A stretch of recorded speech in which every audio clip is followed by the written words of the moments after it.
E aí, galera, o Palmeiras colou de vez na liderança do Campeonato Brasileiro e agora está um ponto atrás do Flamengo. Tivemos o confronto direto, né, entre a equipe do Palmeiras e a equipe do Bahia. O Bahia acabou perdendo, né, por 2-0.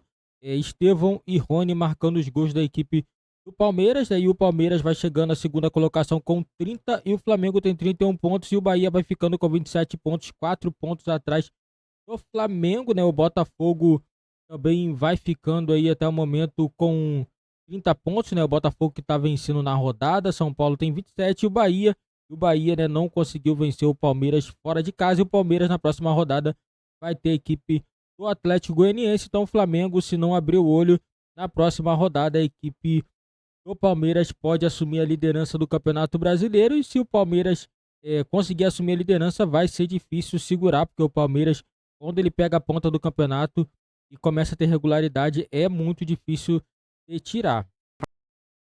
Para crescer, o corpo dele vai mudar, etc.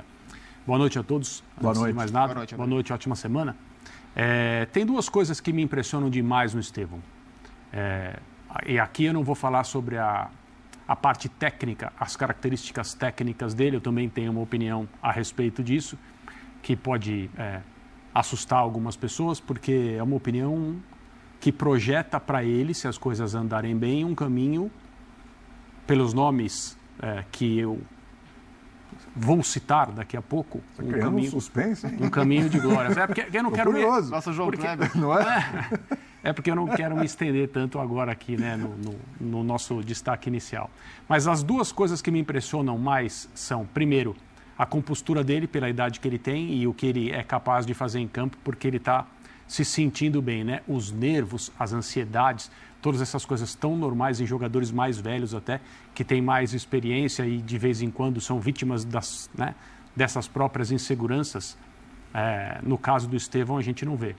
O time do Palmeiras já procura o Estevão com um nível de confiança, de jogador que está aí faz tempo decidindo jogos e ajudando e aparecendo nas horas mais importantes. A atuação dele hoje vem junto daquilo que ele fez no Estádio Centenário em Caxias do Sul no meio de semana contra o Grêmio, num gramado que não permitia que a bola rolasse, a bola quicava, pulava. Ele manda um chute de fora da área de perna esquerda intermediária no ângulo. Foi. Naquele trecho de 2, 3 minutos em que o Palmeiras empata, quando todo mundo imaginava que o Palmeiras ia perder. E ele falou, não vamos perder. Foi. Ele tem uma capacidade de finalização, como disse o Gustavo, incrível para um jogador tão jovem. Mas o que mais me impressiona é o que você acabou de dizer. A noção de espaço que ele tem, a sabedoria para jogar, a leitura que ele faz da região do gramado onde ele está e ele se mexe muito, não é normal. Não é normal. Para jogadores mais velhos, mais novos, ainda mais um adolescente. Não é normal. A quantidade de vezes em que ele toma a melhor decisão entre todas as opções que ele tem ali, impressiona. Então ele pega a bola hoje, o Bahia comete um erro, né? Era um escanteio, erro de passe. Ele começa a carregar no seu próprio campo, 80 e tantos metros, tem um jogador na frente dele, que é um coitado, ele já sabe que isso não é um problema, ele olha para ter a última informação e decide. Se ele quisesse dar o passe, seria um ótimo passe, como foi no lance do segundo gol. A jogada individual, cortando o zagueiro e armando o chute de pé esquerdo, certeza do gol, esquece, é anormal. É anormal. A leitura de gramado que ele tem é impressionante. Quando ele entra na área, aí protegido, porque os zagueiros não têm mais a falta como opção, é literalmente o caos, porque já sabem do que ele é capaz. Os zagueiros não chegam mais perto, não tentam mais botes secos, porque sabem que isso é um convite a uma humilhação. E ele é muito, muito, muito diferente. Muito diferente. E do ponto de vista técnico, para mim, aquilo que se dizia dele desde que ele era um menino, que está se confirmando agora, ele é da mesma família, o que não significa que ele terá o mesmo sucesso.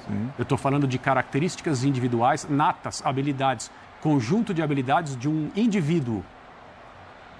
Na grande árvore genealógica dos atacantes nascidos no Brasil, Ele é do ramo, ele é do mesmo ramo, ele é do mesmo tronco do Ronaldinho Gaúcho, do Robinho. Ah, você está falando do Robinho? Estou falando das características claro. de jogador de futebol do Robinho e do Neymar. Essa é a família futebolística dele. Isso significa que ele terá o mesmo tipo de carreira desses jogadores? Óbvio que não. Significa que ele tem potencial? Sim. E eu acho que nós vamos vê-lo na Copa do Mundo. Deu gancho para uma outra pergunta aqui que eu vou fazer daqui a pouco também. Já é dia de suspense, né? Ele vai falar daqui a pouco. Então essa pergunta eu vou segurar um pouquinho aqui também. A gente vai segurando aqui a nossa audiência. Daqui a pouco a gente vai ouvir o Abel, hein? Aliás, daqui a pouco a gente fala também um pouco sobre essa história de Gabigol, informação que está no nosso site lá, que a transação realmente está rolando. E o GE, inclusive, deu uma informação que poderia acontecer uma troca entre Gabigol e Dudu, né? O Gabigol indo para o Palmeiras e o Dudu indo para o Flamengo. Daqui a pouco a gente fala sobre isso. O nosso fã de esporte também está curioso sobre essa história. Pegando o gancho aqui no Zupac, ele é o melhor jogador do Campeonato Brasileiro até agora, Estevão? Tudo bem? Tudo bem, boa noite. Agora eu lembrei de dar boa noite aos amigos. Boa noite aos amigos. Não, que você também falou boa noite para mim. Tem que responder pra você. Lógico. Mas boa noite, fã de esportes também que está assistindo a gente. Cara, eu acho que é cedo ainda pra gente pontuar isso, porque Matheus Pereira também vem, de certa forma... Tá muito bem. Eu acho que, assim, o Pedro, ele tem sido um cara muito importante na conclusão e também se mostrando um cara até armando jogadas pro Flamengo, né? Ele tem feito jogos saindo da área e construindo coisas legais para a equipe. O Matheus, eu acho que impacto para um time, eu acho que o Matheus é o que tem mais impacto. Eu acho que o Cruzeiro talvez necessite mais dele do que o Palmeiras e o Flamengo, com tudo que eles têm de ferramenta no elenco. Então, acho que o Matheus, eu diria que é o que está carregando, assim, sabe? Ele é o diferencial. Num ataque que o Cruzeiro está jogando sem um 9 fixo. Isso acho que é legal para a gente até falar depois, como é um time muito móvel. Mas, assim, esse menino, o que chama atenção realmente é isso. E eu até sendo repetitivo do que falou o André, para mim a questão que mais pega eu já sabia que ele era um jogador tecnicamente muito acima, a gente conversa com muita gente, pessoal de scout de clubes europeus, teve cara que veio falar para mim, clube de Premier League, falar, ele é o cara mais perto do Neymar que surgiu até hoje no Brasil depois do Neymar.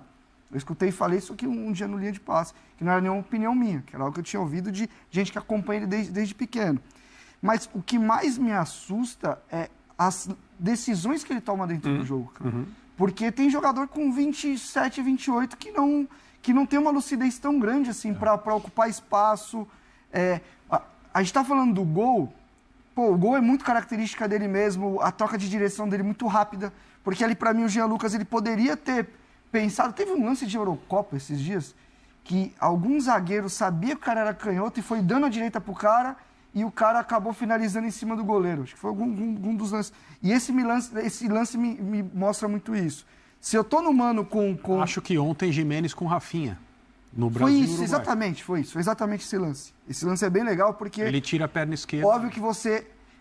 Quando eu vou marcar... Se eu for marcar o Estevão, ele é quase ambidestro. A questão dele é um pouco diferente. O Rafinha não é. O Estevão é quase ambidestro. Tem muita gente que o considera ambidestro. Até pelo passe de direita que ele dá hoje pro Rony. E vamos dizer assim, a minha orientação para o zagueiro era fazer o que o Gimenez fez. Você vai correr menos risco se der a direita para ele. Mas a troca de direção dele é tão rápida que não dá tempo de você reagir. Isso. Agora, a questão da assistência, ela é mais louca ainda, porque é um lance que ele tinha espaço e tempo para receber e ir para cima de novo, e ele decide rápido. E um jogador que nem ele, que tá com um gol na partida, que tá confiante, ele quer ter a bola, ele quer ir para cima, ele quer tentar... Não, ele não tá com a perna dominante, ele dá de primeira. E ele dá de primeira, não é no pé, ele dá no espaço certo, no tempo certo, porque se ele espera um pouquinho mais, o Rony fica à frente da linha da bola. E o Rony é um jogador de explosão. E você tem que entender que o Rony é esse jogador. A gente vai falar do Rony aqui também. Sim. Que o Rony você tem que dar a bola no ponto futuro para ele. Você der no pé para ele. Apesar que a jogada do Rony é ele que inicia a jogada e tal. Então, assim, assusta muito como ele consegue tomar boas decisões dentro de um jogo. De um jogo que aí eu tô muito com o Zupac. Um jogo de muito conteúdo. Eu acho que o nível do nosso futebol tá alto aqui. Ainda tem jogos ruins. Mas, de uma maneira geral, a gente tem tido bons jogos. E assim, de características diferentes, e ressaltar que apesar do 2-0, o Palmeiras é muito forte, eu acho que o Bahia fez um grande jogo também. A questão ainda é acertar o pezinho ali. Já é uma questão da temporada do Bahia. Eu lembro da Copa do Nordeste também. O time tinha volume. E o Bahia, os grandes jogos, o Bahia, decisão por pênalti. Do brasileiro, nos grandes jogos, o Bahia tem jogado bem. Sim, mas no ponto contra Flamengo, Palmeiras e São Paulo, fez 3 bons jogos. E 0 pontos. Né? Acho que isso faz parte da construção do Bahia. O Bahia é um dos bons times. E a colocação mostra isso. O Bahia vai brigar por continuar nesse nível de atuação. Libertadores. Vai brigar por coisas boas. Então acho que isso realça ainda mais a vitória do Palmeiras. Uma vitória importantíssima. Tá no bolo.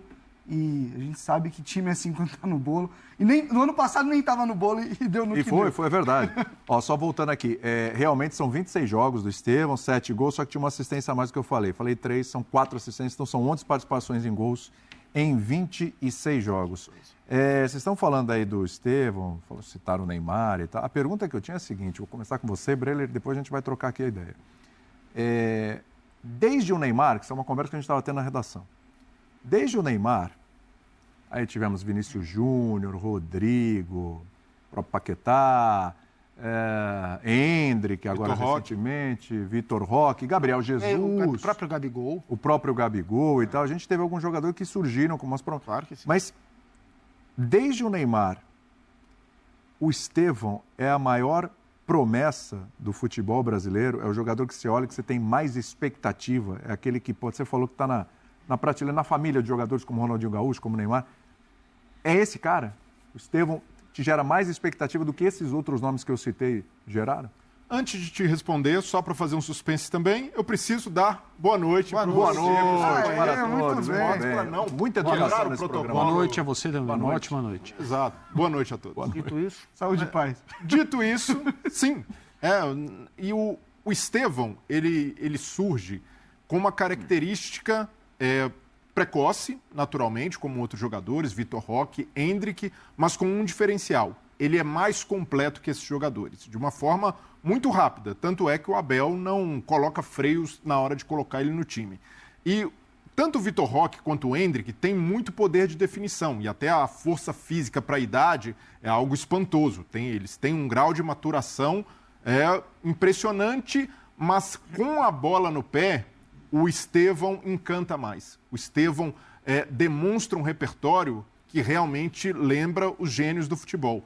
E aí, hoje tem uma cena muito curiosa, que é logo depois do gol do Estevão, o Rogério Ceni sai lamentando e ele parece dizer, não tem como marcar esse cara. E, cara, é justamente isso. O Estevão é um jogador praticamente imarcável, porque o Renato falou isso, né, de dar a direita para ele. Mas contra o Fortaleza, parece que todos os jogadores queriam que ele dar a direita e ele passava por cima. Ele não tomava conhecimento do marcador. Então ele tem saída para os dois lados, ele tem finalização, ele tem capacidade de marcação e leitura tática. Tanto é que se não tivesse, não jogaria com o Abel. E a gente vê o Estevão muitas vezes voltando, fechando o lateral. E o Abel solta essas coisas em pílulas quando ele fala sobre o Estevão. Então, e ele, a cada jogo ele elogia mais, enche a bola, e o Abel não é disso com o jogador da base. Pelo contrário, ele sempre pregou ali pés no chão, calma, evitou dourar muito a pílula. Mas no caso do Estevão, eu vejo que é uma coisa inevitável. E amanhã, William, é uma efeméride para o futebol brasileiro, os 10 anos do 7-1. A gente vem agora de uma eliminação nas quartas de final para o Uruguai, muitos questionamentos ao futebol brasileiro, a nossa escola, a geração.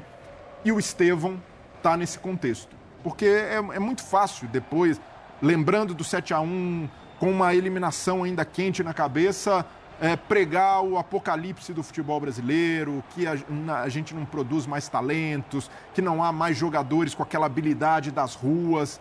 Olha o que o Estevão está fazendo. Olha o que o Jean Lucas fez aí para corroborar um pouquinho o que você está falando. Não, mas sabe o que eu acho que foi... Mas são muitos caras, desculpa, Zupac. Imagina.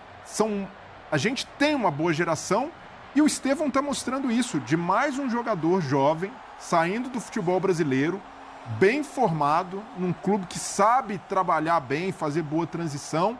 E eu diria que o Estevão é um sopro para o futebol brasileiro, mas ele já é mais do que isso. O Estevão é um vendaval de esperança para o futebol brasileiro, ainda mais nesse contexto da seleção que mostra que a gente tem margem. O futebol brasileiro não deixou de produzir talentos e o Estevão está aí para comprovar. Uma coisa que eu acredito que tenha até auxiliado esse encaixe tão rápido do Estevão e esse senso de protagonismo que ele já assumiu no time do Palmeiras é o contexto.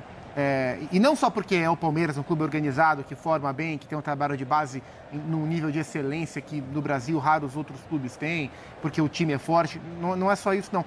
É o fato de ele ter surgido no Palmeiras enquanto existia o Endrick, enquanto existia o Luiz Guilherme, era menos pressão nos primeiros jogos dele, né? Se o Estevão tivesse sido alçado ao time principal e ao time titular em um clube que não tivesse joias já em campo, talvez a pressão em cima dele seria maior. Não sei, talvez ele respondesse da mesma maneira, talvez não fizesse a menor diferença. Mas acho que esse contexto, tendo o Endrick em campo e tantos olhares para o Endrick, e papo de seleção, e papo de Real Madrid, e o Endrick matando tudo isso no peito e jogando tudo que jogou no Palmeiras, eu acho que isso amaciou um pouco o gramado para o Estevão conseguir chegar, se encaixar muito bem e conseguir desempenhar bem. Tanto que alguns dos primeiros jogos que o Estevão foi colocado pelo Abel, jogos de Libertadores, foram momentos em que ele colocou os meninos todos juntos ali. Colocava o Endrick de 9, o Estevão de ponta, o Luiz Guilherme quando ele colocava no lugar do Veiga no segundo tempo, para formar um lado muito dos meninos e a partir daí ele encaixou. E aí o Luiz Guilherme foi embora para o West Ham, o Endrick foi para a seleção brasileira e vai direto para o Real Madrid, e ele já ficou com 10, 12 jogos, e a partir daí ele chegou nos 20 e tanto que ele tem agora com esses números. E de todos os meninos, ele é o que realmente joga. Sim. Porque o Abel teve um pouco de cuidado com alguns outros, obviamente porque ele está vendo o dia a dia, está vendo o treinamento, acho que a gente tem que sempre pontuar isso, que a gente não está vendo o dia a dia, o que está acontecendo ali. Eu vejo muita gente que tinha que ter colocado o Endrick contra o Boca, já caiu por causa disso. Eu não tenho essa convicção, não sei como é que estava treinando, se estava treinando bem, se não estava, tinha gente treinando mais ou menos que ele, mas assim, chama a atenção que, apesar de fisicamente ele ser um jogador que tem, e aí eu acho que a diferença do Endrick, eu acho que o teto do Estevão, fisicamente, é muito alto ainda. Ele é um jogador que ele não é maturado. E para mim é uma questão de preocupação para o Endrick. Sempre falei isso. Eu acho muito maturado para a idade dele e tal. Então a gente não sabe como ele vai se desenvolver fisicamente. Tanto é que essa questão física, eu estava até olhando os números aqui para ter certeza. Ele não joga no vento. O Estevão não joga no vento, que é totalmente normal. O jogador, quando sobe da base, a primeira semana é coisa de vomitar em campo. Porque a gente está falando de um adolescente, como disse, uma criança, com homens. E esse é um ponto. E ele estreou com 16, que agora ele já fez 17. É isso. Então, essa transição ela é muito complexa, cara, para todo mundo. O corpo do moleque está sofrendo transformações, você também, a questão até mental, você começa a ter protagonismo e tal, como lidar com tudo isso. E é muito louco como ele tem poucos jogos mais ou menos, né? Ele realmente faz sempre bons jogos. Ele tem sido regular, apesar da pouca idade. A gente sempre fala, o jovem vai oscilar. E pode acontecer. E pode acontecer. Contra o Corinthians ele não fez um grande jogo, por exemplo. Foi um jogo mais apagado. Mas então, eu estava tentando lembrar, meia dúzia de jogos que ele foi mal, assim. E assim, mesmo contra o Corinthians, ele foi apagado, porém você não viu ele errando coisas. Sim. Ele ali desconecto com o jogo. Acho que o jogo ele tomou um outro lado, ele foi mais para a questão física, enfim. Mas é muito louco como ele consegue manter essa regularidade. Imagina esse menino, dentro de toda essa estrutura que a gente falou. A gente até comentou aqui, o André trouxe algumas vezes, do trabalho que foi feito com o Flaco, por exemplo. De ganho de massa, de ser um jogador mais forte, mais resistente. Ele vai ter todo esse trabalho, seja no Palmeiras, seja fora. Imagina esse moleque jogando 90 minutos, esse moleque com 20, mais encorpado. Aí eu imaginando. Galera, eu concordo com tudo que foi dito aí na bancada, né? O Estevão, na minha opinião, ele é um jogador muito diferente. Na minha opinião, assim, em termos de habilidade, ele é bem melhor do que o Endrick. Ele é um jogador pela idade dele, se posiciona muito bem, cara. Ele tem, assim, um trabalho tático muito bom. É um jogador jovem que eu acredito que tende aí a ser uma das novas joias aí do futebol brasileiro, né? E a seleção brasileira também precisa disso, mas eu acho que na próxima convocação ele não vai estar ainda. O Dorival provavelmente não vai convocar ainda. Eu acho que, assim, o Endrick, eu acho, porque estava jogando bem no Palmeiras, mas ainda é cedo ainda. O Endrick ainda tem que trabalhar muito ainda. Se provou isso na seleção, apesar de ele ter feito gols e tal. Precisa de muito amadurecimento ainda para ele poder ser aquele cara titular na seleção para ser o 9. Eu acho que ele tem que amadurecer muito ainda. Futebol ele tem. E esse garoto aí, o Estevão, na minha opinião, quando esse garoto começar mesmo aí na Europa, pode apostar. Esse garoto vai arrebentar, um muito bom jogador. Você vê que ele é jovem ainda, não tem medo de jogar.